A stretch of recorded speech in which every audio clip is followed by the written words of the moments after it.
Hello तो welcome to ICM channel. आज हमसे डिस्कस करने वाले हैं दो स्टॉक के बारे में।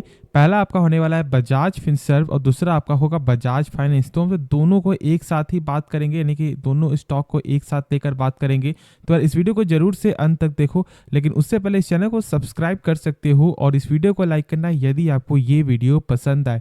तो चलो फिर डिस्कस करते हैं पहले बजाज फिनसर्व के बारे में, यानी कि दोनों के बारे में। तो आज यदि आप चेक करोगे तो बजाज फिनसर्व में जो है ऑलमोस्ट 2% से ज़्यादा का वो गेन देखने को मिला। और यदि चार्ट देखोगे तो लगभग आपको 1314 तक आज आपको हाई जो है वो जाते हुए दिखाई दे रहा है। यानी कि क्या ये एक अच्छा संकेत है या फिर नहीं, और क्या यहाँ पे बाई करने का एक अच्छा मौका है या नहीं। लेकिन उससे पहले से देखेंगे तो आज आपका बजाज फाइनेंस का किस तरह का हाल है। तो यहाँ पे भी 2% का आपको जो गेन देखने को मिल रहा है। अब सबसे बड़ी बात क्या है कि बजाज फाइनेंस का जो टेक्निकल लेवल है ना, वो फिर से आपको यहाँ पे एक अच्छा लेवल आ चुका है। यानी जो मैंने कल ही आपको एक डाला था वीडियो और उसमें मैंने बताया था कि 5800 के ऊपर, ठीक है, जब बजाज फाइनेंस जब आपको रहेगा ना तो फिर दिक्कत वाली कोई भी बात नहीं रहेगी। ठीक है, क्योंकि उस समय सपोर्ट के नीचे था, लेकिन अब भी फिर से आपका सपोर्ट के ऊपर यहाँ पे स्टॉक चला गया है। अब यहाँ पे एक चीज़ जानो कि जब तक बजाज फाइनेंस का टेक्निकल लेवल आपका सही रहेगा, मजबूत रहेगा, तो बजाज फिनसर्व को भी ऑटोमेटिक यहाँ पे क्या मिलेगा, आपको हेल्प मिलते हुए दिखाई देगा। ठीक है, अब आप जैसे जानते हो कि बजाज फिनसर्व का कुछ, यदि मैं आपको आपको जो फैक्ट बता दूं न्यूज जैसे कि हाल में ही यहाँ पे सेबी के द्वारा आपको लाइसेंस मिल चुका है इनको म्यूचुअल फंड बिजनेस के लिए, जो कोई छोटी मोटी बात नहीं है। क्योंकि देखो यहाँ पे क्या है कि सबसे पहला तो एक नाम है, ठीक है, नाम पे इनका जानते हो। जैसे कि यदि मैं बोल दूं आपको एक्सिस म्यूचुअल फंड, तो अब यहाँ पे आपको बजाज फिनसर्व म्यूचुअल फंड इस तरह का यहाँ पे कुछ आपको नाम देखने को मिलेगा। तो ये जो आपका बिजनेस है ना, ये कंपनी आपको लगातार अपने इनका जो जो भी सेक्टर है वो उस सेक्टर को यहाँ पे एक्सपेंड करते हुए आपको दिखाई दे रहा है। यानी कि जैसे पहले क्या था, आपका दो सेक्टर था, पहला फाइनेंस, दूसरा था आपका इंश्योरेंस। लेकिन अब इसमें एक और चीज़ जोड़ दो और आपका वो है म्यूचुअल फंड का बिजनेस। यानी कि 3 सेक्टर में आप कंपनी यहाँ पे काम करते हो आपको दिखाई देगी। अब बहुत से लोग यहाँ पे अभी ये डाउट रखते हैं कि आपका जो म्यूचुअल फंड का, ठीक है, यानी कि इनके जो आपको लाइसेंस मिलने के बाद भी कुछ ज़्यादा यहाँ पे जो तेजी आपको देखने को नहीं मिला, यानी कि लगभग बहुत समय से यहाँ पे तेजी नहीं हो रहा है।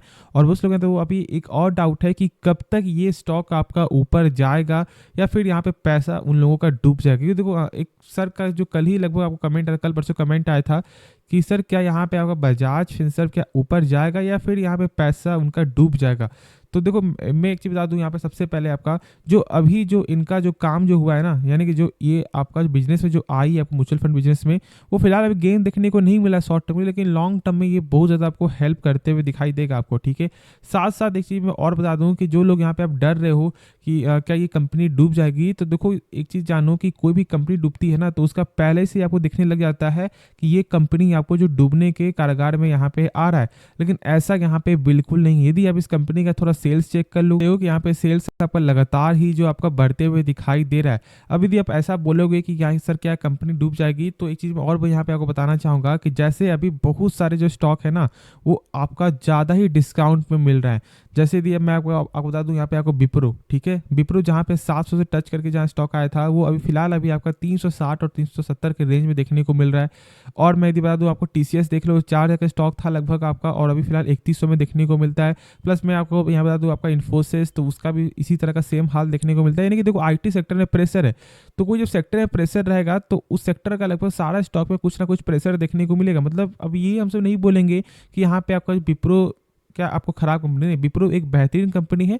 और देखो सर आप जो निश्चिंत रहो, ठीक है, आपको डरना नहीं है। यदि आप कंपनी के बारे में सही से जानोगे समझोगे तो आपको डर यहाँ पे नहीं लगेगा। उसके बाद यदि कुछ एक्स्ट्रा डाउट हो तो आप कमेंट जरूर से पूछो। अब मैंने आपको बताया हुआ है कि यहाँ पे इस कंपनी का जो सबसे खास बात क्या है, यानी कि बजाज फाइनेंस का, तो वो है इसका एनपीए। अब मैं बार बार आपको इसलिए बताता हूँ क्योंकि देखो लोग, बहुत से लोग यहाँ पे नए दिखते हैं और ये जानना भी जरूरी है, जिसे यहाँ पे नहीं मालूम कि उनको यहाँ पे हमेशा डाउट रहेगा कि क्या कंपनी डूब जाएगी या फिर उनको बहुत ज़्यादा डर लगेगा कि स्टॉक कहाँ तक नीचे चला जाएगा।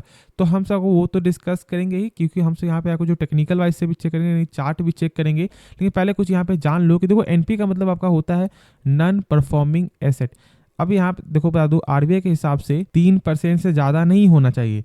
अब ये होता क्या ऐसे, अब ये जानो। अब एनबीए का मतलब आपका होता है एक तरह का बैड लोन, यानी कि एक ऐसा लोन जो बैंक को कभी वापस मिलता ही नहीं है।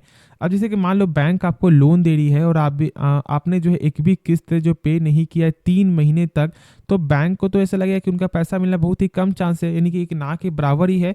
और उनका जो बैड जो लोन है वो यहाँ पे लगातार बढ़ते हुए दिखाई देगा। और आरबीआई हमेशा चेक करता है कि क्या कोई भी बैंकिंग कंपनी का क्या एनपीए आपको लगातार बढ़ रहा है, और जिस दिन 3% से ऊपर यहाँ पे चला जाता है ना, तो यदि उस कंपनी का स्टॉक है तो फिर आप सोच भी नहीं सकते कि कितना ज़्यादा प्रेशर देखने को मिलेगा। जैसे यदि आप जानते हो बंधन बैंक, लगभग उसका प्राइस जो था आपका 400 प्लस का प्राइस था, ऑलमोस्ट 500 प्राइस हम ऐसा बोल सकते हैं, और अभी फिलहाल आपका 200 के प्राइस में ही आपको देखने को मिलता है।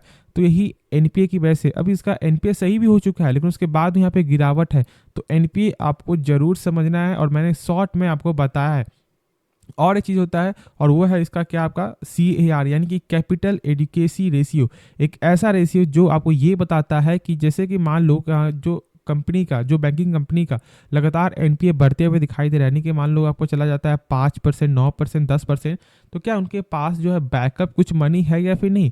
तो कम से कम बैकअप मनी यानी कि 100% तो आपका एक अलग हो गया, उसके अलावा कुछ बैकअप मनी है या नहीं, तो 9% का आपका होना चाहिए। और शायद ये जानकर आपको एक अच्छा लगेगा कि यहाँ पे बजाज फाइनेंस का जो है 25% का आपको देखने को मिलता है क्या, CAR। अब यदि आप इसका चेक करोगे एनपीए पे, आप देख रहे हो कि जो नेट आपका एनपीए परसेंटेज है ना, वो यहाँ पे 0.41% देखने को मिलता है इस क्वार्टर में। यानी कि लगातार लगभग आपको 2-3 क्वार्टर से जो एनपीए वो यहाँ पे कम होते हुए दिखाई दे रहा है। देखो जितना कम होगा उतना अच्छा होगा, ये चीज़ आप यहाँ पे फैक्ट समझ लेना, जितना कम उतना अच्छा। और यदि चेक करोगे तो लगभग कम आपका होते हुए दिखाई यहाँ पे दे रहा है, तो एक अच्छा संकेत है। साथ साथ यदि चेक करो इसका बजाज फाइनेंस का, तो मैं यदि दिखा दूँ इसका प्रमोटर का, तो प्रमोटर में जो 55% है ना, वो यहाँ पे आपका बजाज फिनसर्व का जो ऑलमोस्ट 52.49% का स्टेक आपको देखने को मिलता है। इसलिए हम सब बोलते हैं कि जब बजाज फाइनेंस जब आपको गेन दिखने को मिलेगा, तो आपका बजाज फिनसर्व में भी यहाँ पे तेजी आएगी, क्योंकि देखो बजाज फिनसर्व जो है एक पेरेंट कंपनी है बजाज फाइनेंस का। तो ये चीज़ आपको समझना है। अब यहाँ पे लोग सब क्या करते हैं कि जो बजाज फिनसर्व का यहाँ पे आगे जाके क्या ग्रोथ करेगा नहीं करेगा, तो सबसे पहले चीज़ मैं आपको बता दूं कि यहाँ पे बजाज फिनसर्व जो निफ्टी 50 का ऑलमोस्ट आपका 1% तक वेटेज आपको रखता है। देखो ये कभी कम भी होता है, कभी यहाँ पे आपको चला जाता है 0.9%, तो कभी आपका 0.85%, लेकिन कभी कभी यहाँ पे आपको 1% भी देखने को मिल रहा था पहले। तो हम ऐसा बोल सकते हैं कि ऑलमोस्ट आपका 1% का वेटेज भी देखने को मिलता है, और ये कोई छोटी मोटी बात नहीं है। और ये चीज़ मैं आपको बार बार यहाँ पे समझाना चाहूँगा। अब यहाँ पे ऐसा नहीं कि यहाँ पे लगभग जो और सब ब्रोकर है वो यहाँ पे टारगेट आपको नहीं दे रहे, ब्रोकर भी यहाँ पे आपको टारगेट दे रहे हैं, लेकिन उससे पहले हम सब इसका आपको जो टेक्निकल देख लेते हैं कि किस तरह का चार्ट आपको देखने को मिल रहा है। तो यहाँ पे आप देख सकते हो कि जो पहले जो इसका जो रेंज था ना, यानी कि जो इसका पहले सपोर्ट था वो था आपका 1360 का, जो देख रहे हो ये जो मैंने आपको जो लाइन जो खींचा है, ठीक है। तो इस लाइन के जो नीचे जब जैसे ही स्टॉक आपको टूटा ना, वो लगभग गिरते हुए आपको आ चुका 1230 के रेंज में, जो लगभग आपको हाल ही फिलहाल का यहाँ पे लो आपको देखने को मिल रहा था। लेकिन फिर से क्या हुआ कि फिर से जो सपोर्ट था उसको ब्रेक डाउन करके, यानी जो सपोर्ट नहीं, इसको हमसे क्या बोलेंगे आपको, रेजिस्टेंस। क्योंकि देखो होता क्या है, जैसे कि मान लो ये दो लाइन है, अब जब स्टॉक जब इसके ऊपर जब आपको चल रहा है, यानी कि ये इसका सपोर्ट है, अब जैसे ही ये जब आपको इस सपोर्ट को नीचे आएगा नहीं तोड़ेगा, तो फिर ये जो सपोर्ट जो है ना, अब वो बन जाएगा आपका रेजिस्टेंस, यानी कि एक छत बन जाएगा, और ये फिर जो नीचे जो लेवल है वो इसका सपोर्ट बन जाएगा। तो इसी तरह का यहाँ पे हमसे बोलते हैं कि यहाँ पे रेजिस्टेंस और सपोर्ट क्या होता है। तो स्टॉक में बहुत ज़्यादा यहाँ पे प्रेशर देखने को मिल ही रहा था, लेकिन लगभग जो 2 दिनों से जो गेन आपका देखने को मिला है ना, वो फिर से अपने यहाँ पे छत को तोड़कर आपका एक अच्छा लेवल पे स्टॉक आपको आ चुका है, यानी कि 1294 के प्राइस में। तो आप लोग यहाँ पे सोच रहे होंगे कि क्या अभी बाई करना सही रहेगा। तो देखो यदि आप एक शॉर्ट टर्म पर्पस है आपका, यदि आप सोच रहे हो कि यहाँ पे मैं तुरंत बाई करूँ और 1 महीने के लिए यहाँ पे पैसा निकल जाए, ठीक है, कुछ भी प्रॉफिट लेके, तो फिर आप बाई करना कब, जब इसका रेंज आपका फिर से आपका 1350 के ऊपर जाएगा, ठीक है। नहीं तो अभी आप जो वेट कर सकते हो फॉर द शॉर्ट टर्म के लिए, लेकिन लॉन्ग टर्म के हिसाब से मैं यही बोलूँगा कि बार बार ये स्टॉक आपको इतना अच्छा मौका नहीं देगा, इस रेंज में आपको बार बार देखने को नहीं मिलेगा। और यदि आपने एक हाई प्राइस में बाय भी किया हुआ है ना, तो डरो मत, ठीक है, पेशेंस आपको रखना पड़ेगा। क्योंकि देखो कंपनी जब यहाँ पे सही आपको ग्रोथ दिखाएगी ना, तो आपको डरना नहीं चाहिए। हाँ, यदि ऐसा कंपनी दिखाती है कि चलो उसका आपको सेल्स लगातार घट रहा है, प्रॉफिट लगातार घट रहा है, तो फिर एक अलग बात होता है। लेकिन जब यहाँ पे कंपनी जब आपको सही सेल्स दिखा रही है, प्रॉफिट दिखा रही है, जो मैंने बताया आपका एनपीए CAR, जब दोनों ही जब चारों जब सही देखने को मिलता है, तो फिर आपको यहाँ पे वेट करना है, होल्ड करके चलना है। और यदि आपके पास पैसा है, यदि आपने बाय किया एक हाई रेंज में, तो यहाँ पे आप धीरे धीरे करके एवरेज भी कर सकते हो। लेकिन शॉर्ट टर्म के लिए अभी थोड़ा वेट कर लो, यानी लगभग 1350 के ऊपर बाई करना, क्योंकि अभी यहाँ पे जो इसका जो चार्ट है ना वो थोड़ा कमज़ोर मुझे यहाँ पे लग रहा है, तो आप इसका थोड़ा वेट कर सकते हो। तो अब यहाँ पे बात करें आपका बजाज फाइनेंस का, तो देखो बजाज फाइनेंस का जो 5800 का जो लेवल है ना वो एक अच्छा लेवल है इसके लिए, ठीक है। और इस लेवल के फिलहाल अभी ऊपर आपको आ चुका है, तो एक फिर से ये आपका सपोर्ट बन चुका है बजाज फाइनेंस का 5800 का लेवल। तो जब तक इसके ऊपर रहेगा दिक्कत वाली कोई भी बात नहीं है, लेकिन यदि आपको शॉर्ट टर्म ट्रेडिंग करना है तो आपको जरूर से 5800 का यहाँ पे स्टॉप लॉस आपको लगाना है। लेकिन मैं यही बोलूँगा कि आप 2 दिन मार्केट को थोड़ा वेट करने दो, थोड़ा समय दो। यदि इसका आपका जो क्लोजिंग देखने को मिलता है लगभग 2 दिन बाद, तो फिर आप जरूर यहाँ पे आप 5800 का स्टॉप लॉस लगाकर बाई कर सकते हो फॉर द शॉर्ट टर्म के लिए। लॉन्ग टर्म हिसाब से भी मैं वही बोलूँगा जो मैंने बजाज फिनसर्व को मैंने कहा था अभी कि ये एक गोल्डन अपॉर्चुनिटी है, ठीक है। यदि आप एक लॉन्ग टर्म के लिए कोई स्टॉक को ढूंढे जिसका प्राइस भी सही देखने को मिल रहा है और जिसका सेक्टर भी लॉन्ग टर्म में एक अच्छा ग्रोथ कर सकता है, तो आप जरूर यहाँ पे फाइनेंस सेक्टर के साथ आप जा सकते हो। बाकी ये मैं कोई बाय नहीं होगा रिकमेंडेशन, आप खुद से इसके बारे में जानना समझना। बाकी जो भी डाउट है आप कमेंट में जरूर से पूछना।